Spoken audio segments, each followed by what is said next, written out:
આજે દેશને મળી જશે નવા ઉપરાષ્ટ્રપતિ અને જગદીપ ધનખડ જે પશ્ચિમ બંગાળના રાજ્યપાલ રહી ચૂક્યા છે તેઓ ઉપરાષ્ટ્રપતિ પદની આજે ચૂંટણી છે તેમાં જીતે તેવી હાલમાં નિશ્ચિતતા માનવામાં આવી રહી છે। 10 વાગ્યાથી મતદાનની શરૂઆત થઈ ચૂકી છે। એક તરફ છે જગદીપ ધનખડ જે એનડીએના ઉમેદવાર છે અને જો એનડીએના કોઈ પણ જે સભ્યો છે તે ક્રોસ વોટિંગ ન કરે તો તેમને 395 મત મળવા નિશ્ચિત છે। कुल 788 સભ્યો જે છે આ ચૂંટણીમાં મતદાન કરશે અને જીતવા માટે 394 મત ખૂબ જ જરૂરી છે।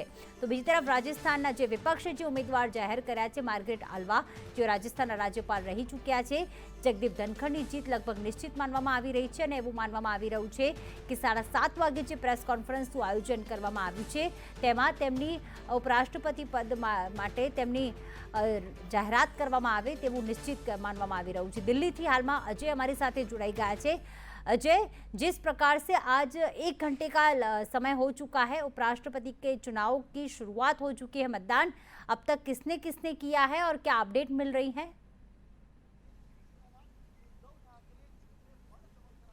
देखिए, निश्चित तौर पे उपराष्ट्रपति चुनाव के लिए जो वोटिंग चल रही है उसमें करीब 1 घंटा बीत चुका है। प्रधानमंत्री नरेंद्र मोदी, रक्षा मंत्री राजनाथ सिंह, अश्विनी वैष्णव, जितेंद्र सिंह, ऐसे कई सारे मंत्रियों की तरफ से वोट डाले जा चुके हैं और खास करके भारतीय जनता पार्टी या एनडीए से जुड़े हुए लीडर और विपक्षी पार्टियों के लीडर की तरफ से वोट डाला जा रहा है।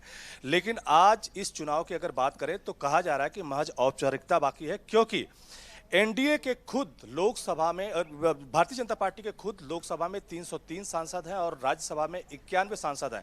अगर कुछ सांसद एब्सटेन भी करते हैं तो चूंकि ममता बनर्जी अपने 36 सांसदों के साथ एक तरह से इस पूरे चुनाव से एब्सटेन कर रही हैं, तो ऐसे में जो उपराष्ट्रपति चुनाव के लिए मेजॉरिटी के लिए वोट चाहिए उसकी संख्या 391 से घट भी सकती है। तो कहा जा रहा है कि जितने पार्टियों का समर्थन भी, खास करके बीएसपी का समर्थन जगदीप धनखड़ को मिला हुआ है, इसी तरह से तेलुगु देशम का समर्थन जगदीप धनखड़ को मिला हुआ है, वाईएसआर कांग्रेस का समर्थन मिला हुआ है और इस तरह से कहा जा रहा है कि करीब 65% वोट जगदीप धनखड़ को मिल सकते हैं। वहीं पर 168 से ज्यादा वोट मार्गरेट आल्वा जो कि कांग्रेस पार्टी के उम्मीदवार हैं उनको भी मिल सकता है।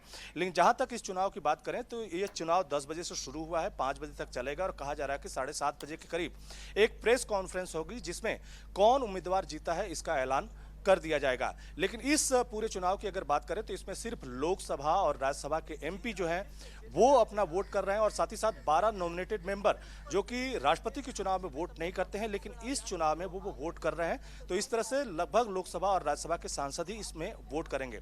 जहां तक वोटिंग पैटर्न की बात करें या वोट के काउंट की अगर बात करें तो जिस तरह से राष्ट्रपति के चुनाव में किसी भी वोट की वैल्यू निकाली जाती थी, इस तरह से इस चुनाव में वैल्यू नहीं निकाली जाएगी। अगर एक सांसद अगर एक वोट देता है तो एक ही संख्या काउंट की जाएगी।